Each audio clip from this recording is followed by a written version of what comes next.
Hi everyone, this is Lindsay Marquez, and I'm going to be going over Level 1 Mission 3.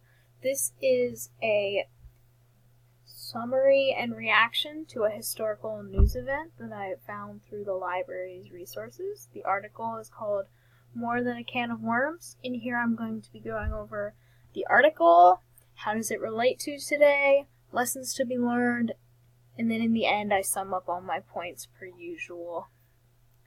With that being said, let's get started.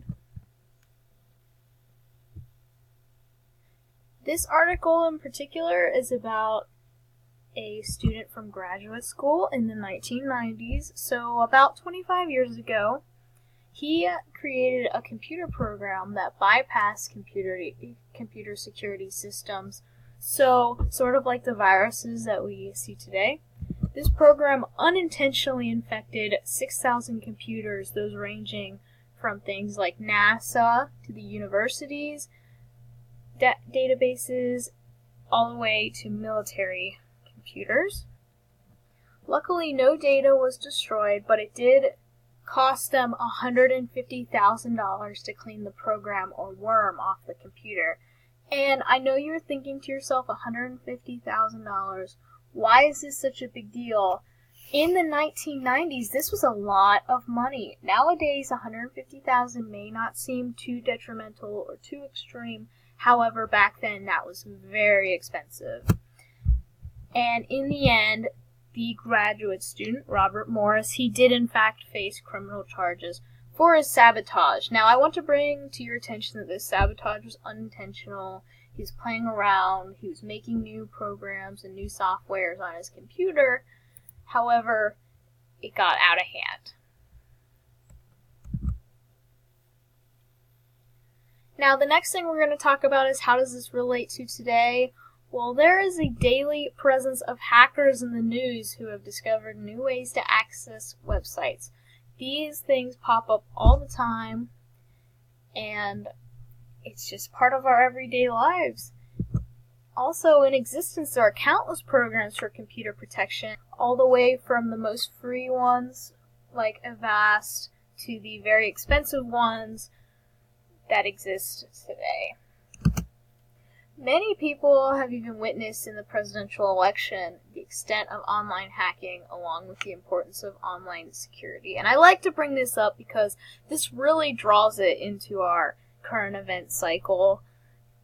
There have been mentions of Russia hacking WikiLeaks in order to alter the effects of the election, and this really comes into play.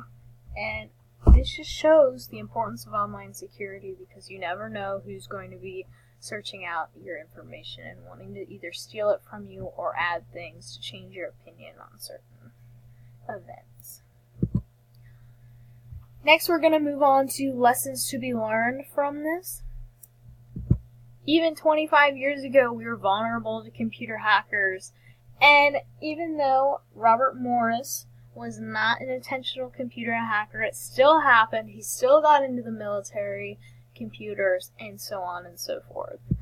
And with so much of our everyday lives being stored and connected to the computer, it is especially easy for people to steal pieces of ourselves. And I say that because when I think of computer, I think of Blackboard for school, I think of online banking, online shopping, and even playing games for the younger kids.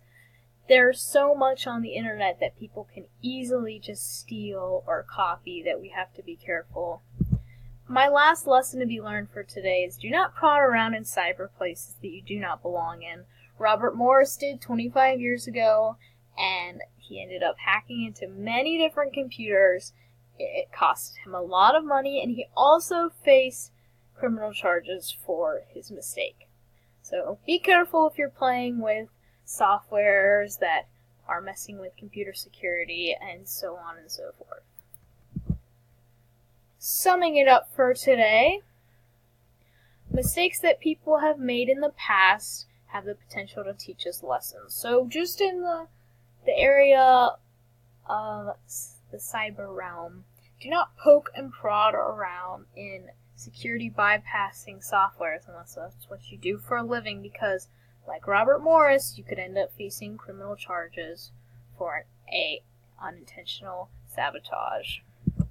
We are highly vulnerable to hackers in today's society. There's so much of us on the computer that we need to be careful nobody gets a hold of it, because as soon as someone sees your online shopping records, they could steal your debit card number and then all your money is gone. So things like that we need to be very careful of. And hacking can be found in every aspect of our lives. This goes right back to what I was saying with your shopping records, your banking records, your schooling records. All of that can be hacked and stolen from us, so we need to be especially careful. This is the end of Level 1, Mission 3, but I want you to let me know your thoughts on hacking in today's society. It is very controversial, the amount that is actually happening.